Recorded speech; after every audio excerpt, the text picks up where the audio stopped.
Hello guys, finally পৌঁছে গেছি আমি ঢাঙ্গাসোল পাপ্পু মিউজিকের টেস্টিং দেখতে। ফুল সেট আপ আছে উড়িষ্যাতে, আজ টেস্টিং হচ্ছে আর কিছুক্ষণের ভিতরে টেস্টিং হয়ে যাবে, আপনারা দেখতে পাবেন। বহু দূর দূরান্ত থেকে লোক আসছে দেখতে টেস্টিং।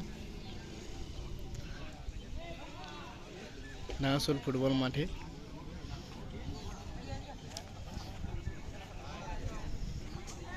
রেডি হচ্ছে।